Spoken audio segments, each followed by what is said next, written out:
we've got a perfect pairings right here. Time to take the mystery out of pairing food and wine with tips from some of the world's most trusted wine brands. We bring you the perfect pairing.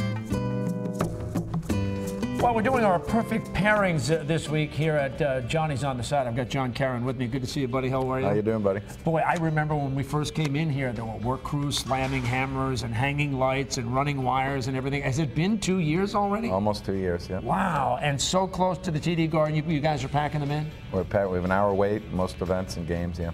But the thing about Johnny's on the Side, and if you haven't been here, you really must make a stop here, especially if you're going to a game or an event at the Garden, because it's not just a restaurant, John. This is kind of a museum, and in a way a tribute to you, because everywhere I go, everything's signed to Johnny.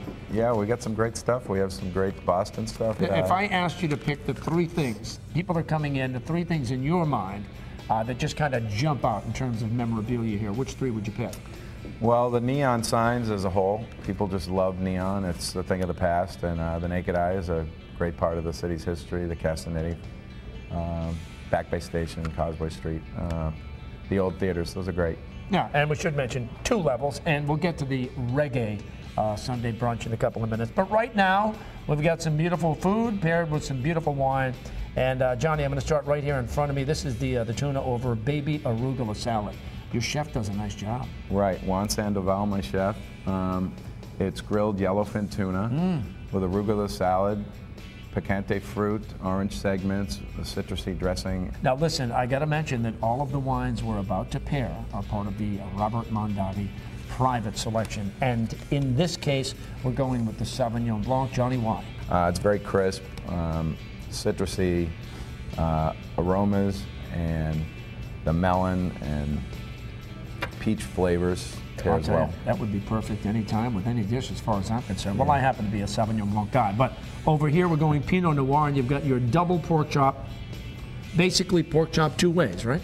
Right. It's one of our most popular dishes, as well as the Robert Mondavi private selection Pinot Noir is one of our most popular wines. Chipotle sweet mashed potatoes and cipollinis.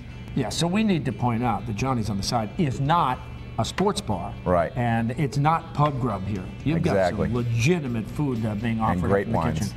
And here's a Colorado lamb chop. What makes that different from any other lamb chop, John? Well, it's a thick cut lamb chop. It's like a T-bone style French cut with the bones sticking out. There's a lot of meat there. It's not your little lamb chop for a dinner party. And we're pairing it with a Meritage, and this is kind of a combination of a bunch of different varietals, right? Right. It's got 5 blends of wine.